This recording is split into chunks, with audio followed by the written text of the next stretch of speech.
नमस्कार, CCA online classes में आपका हार्दिक स्वागत है।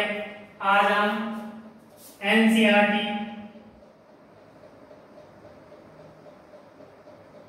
क्लास 11th के अंतर्गत पढ़ने जा रहे हैं हिंदी अनिवार्य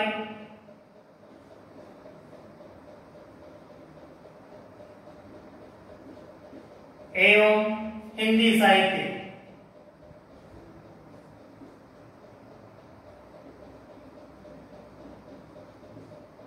हिंदी साहित्य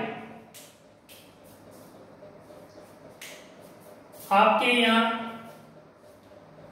हिंदी अनिवार्य और हिंदी साहित्य के अंतर्गत आज का टॉपिक है पद्यांश है पठित पद्यांश। इससे पूर्व की कक्षा में अपने अपठित गद्यांश पढ़ा था।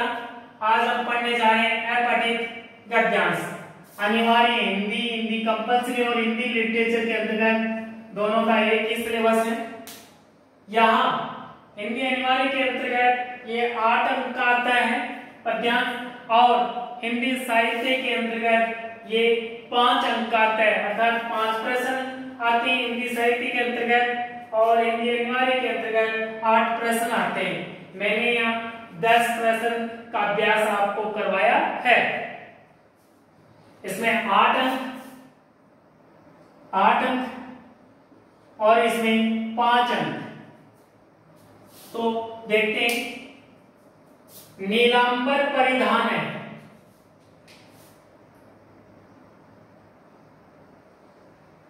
पहले भी बताया था गद्यांश के बारे में कि गद्यांश को ध्यानपूर्वक पढ़ना है, उसके मुख्य शब्दों को रेखांकित करना है।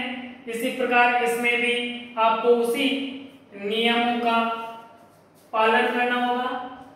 इसको भी पढ़ते हुए ध्यानपूर्वक जो भी शब्द आते हैं उनको रेखांकित करते जाना है और उनका अर्थ का विचार करना है। नीलांबर परिधान हरित पट पर सुंदर है। सूर्य चंद्र युग मुकुट मेखला रत्नाकर है। नदियां प्रेम प्रभा फूल तारा मंडल है। फूल क्या है? तारा मंडल है। बंदी विविध विहंग शेष फल सिंहासन है। करते अभिषेक पयोद बलियारी इस देश की हे मातृभूमि तू सत्य ही सागुण मूर्ति सर्वेश की। यहां देखते हैं सूर्य चंद्र युग मुकुट। इसको एक बार पढ़ने के बाद प्रश्नों पर आइए, उन प्रश्नों को पढ़िए, जिसका उत्तर मिलता है उसका उत्तर दीजिए। कविता की भाषागत विशेषता है। अब इसकी भाषा के बारे में पूछ रहे हैं कि इसकी भाषा कैसी है। तत्सम शब्दावली है, तद्भव है, विशेषण है या और कुछ है। तो इसमें देखते हैं हम तत्सम एवं विशेषण प्रधान है, ओज गुण एवं तद्भव प्रधान है। तद्भव शब्दों का तो प्रयोग नहीं है क्योंकि इसमें संस्कृत शब्दों का ही प्रयोग हुआ है। प्राकृतिक सौरभ एवं सुषमा ये तो कोई मतलब ही नहीं है भाषा से। भाव तत्व नहीं। प्रभाव बोधमय ये ठीक है लेकिन ये गलत। इसमें भाषा तत्सम संस्कृत के समान एवं विशेषण दिया गया है। विशेषण परिधान कैसे? नीला अंबर। जैसे अंबर कैसा है? नीला। जो वस्त्र है नीले आकाश के समान है, यानी नीला आकाश इनका क्या है? अंबर परिधान है। युग मुकुट और जो भी मुकुट है किसे बताया गया है? सूर्य और चंद्रमा को। मेखला रत्नाकर है और इसकी करधनी जो मेखला है वो क्या है? रत्नाकर का मतलब समुद्र है। नदियां प्रेम प्रवाह और नदियां यहाँ की जो नदियां हैं प्रेम का प्रभाव लिए हुए बहती हैं। फूल तारामंडल है, और जो इसके इस धरा पर जो फूल हैं इस प्रकार से लगते हैं कि जैसे तारों के चमक है, आकाश के तारे हों। तो यानी इसको तात्पर्य ये भी कह सकते हैं कि आकाश का जो तारामंडल है वो फूलों के समान सुशोभित होता है। बंदी विविध विहंग, विहंग होता है पक्षी, और बंदी जो चारण भाट है गिरदावली गाने वाले। तो इस धरा की, इस मातृभूमि की जो यशोगाथा गाते हैं वो है पक्षी। शेषफल सिंहासन है, और शेषनाग को इसका सिंहासन बताया गया इस मातृभूमि का। करते अभिषेक प्रयोद है, और जो प्रयोद है बादल है वो इसका अभिषेक करते हैं, इसका वंदन करते हैं। बलिहारी इस देश की, मैं इस देश पर न्योछावर हो जाऊं, बलिहारी जाऊं, यानी बलिया लो।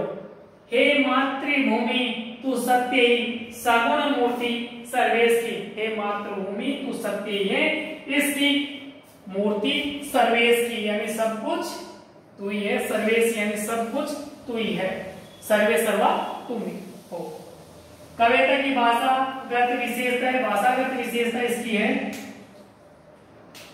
भाषागत विशेषता बताइए तत्सम शब्दावली, तत्सम शब्दावली। पद्यांश का उचित केंद्रीय भाव होगा।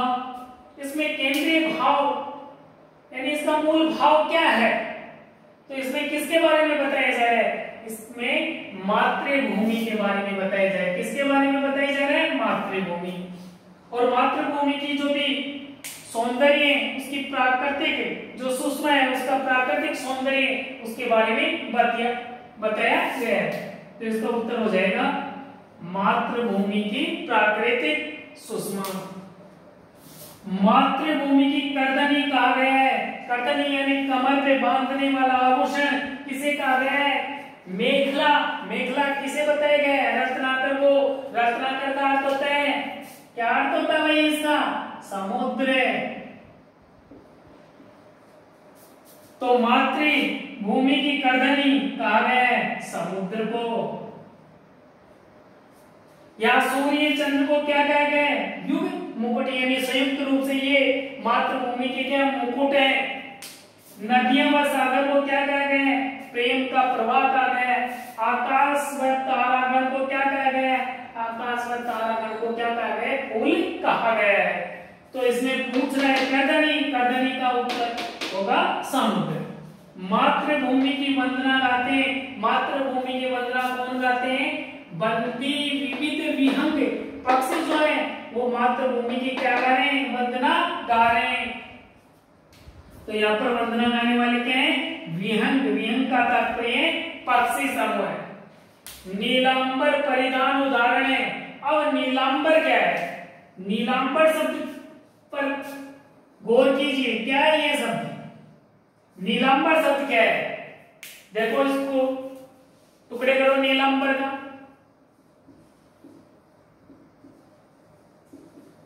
इसके टुकड़े कीजिए। नीला धन अंबर, नीलांबर। एक नीला है अंबर,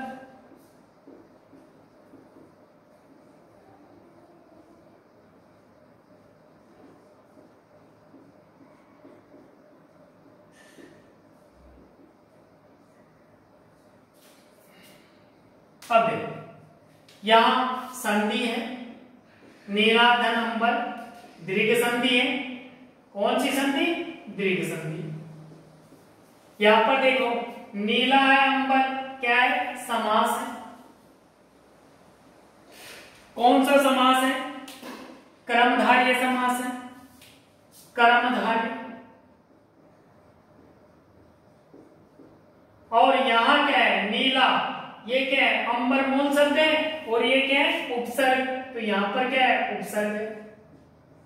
इस एक शब्द में, इस एक शब्द में संधि भी है, समास भी है और उपसर्ग भी है। तो नीलांबर परिधान उदाहरण है किसका? प्रत्यय है क्या?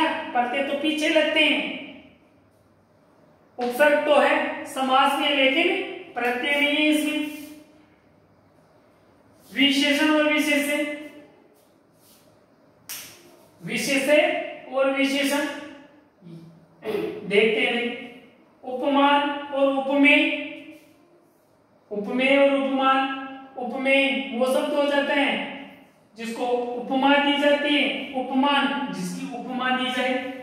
आगे देखते हैं संधि समास उपसर्ग। तो यहाँ संधि भी है, इसमें समास भी है, उपसर्ग भी है, इसलिए इसका उत्तर होगा गए। इसका नीलांबर परिधान उदाहरण किसका है? संधि, समास व उपसर्ग। आगे प्रश्न देखते हैं। मातृभूमि का परिधान कैसा है? मातृभूमि का परिधान कैसा है भैया? नीलांबर, नीला अंबर। कौन सा है परिधान? नीला आकाश। मातृभूमि का मुकुट किसे बताया गया है? तो आपको लिखना उत्तर, मातृभूमि का मुकुट सूर्य व चंद्रमा को बताया गया है। किसे बताया गया है? सूर्य चंद्रमा को बताया गया है। आपको लिखना है इस प्रकार से, मातृभूमि का मुकुट सूर्य व चंद्रमा को बताया गया है। इस पद्यांश में नदियां किसका प्रतीक है? इस पद्यांश में नदियां प्रेम, प्रेम के प्रवाह का प्रतीक है। क्या लिखोगे? प्रेम के प्रवाह का प्रतीक है। मातृभूमि का अभिषेक कौन करता है? अभिषेक, उसकी वंदना कौन कर रहा है? उसका अभिषेक कौन कर रहा है? उसका सत्कार कौन कर रहा है? उसका अभिनंदन कौन कर रहा है? तो आपको बताना है, करते अभिषेक पयोद। तो मातृभूमि का अभिषेक पयोद करते हैं। कोष्टक में लिखेंगे बादल, मातृभूमि का अभिषेक पयोद बादल करते हैं। इस मातृभूमि का सिंहासन किसे बताया गया है? मातृभूमि का सिंहासन किसे बताया गया है? मातृभूमि का सिंहासन शेष फल को बताया है। शेष फल यानी शेषनाग को इस मातृभूमि का सिंहासन बताया गया है। अंत में फिर से मैं बता रहा हूं कि हिंदी कंपलसरी के अंतर्गत 8 अंक के प्रश्न आते हैं और हिंदी लिटरेचर के अंतर्गत 5 प्रश्न आते हैं, 5 अंक। ये 8 अंक, ये 5 अंक, दोनों का एक ही प्रकार का सिलेबस है। धन्यवाद। आज के लिए इतना ही। मुझे आशा है कि आपको पद्यांश आसानी से समझ में आया होगा। मुझे कमेंट के माध्यम से बताना। अगर कोई डाउट हो तो आप कमेंट्स के माध्यम से पूछ सकते हैं।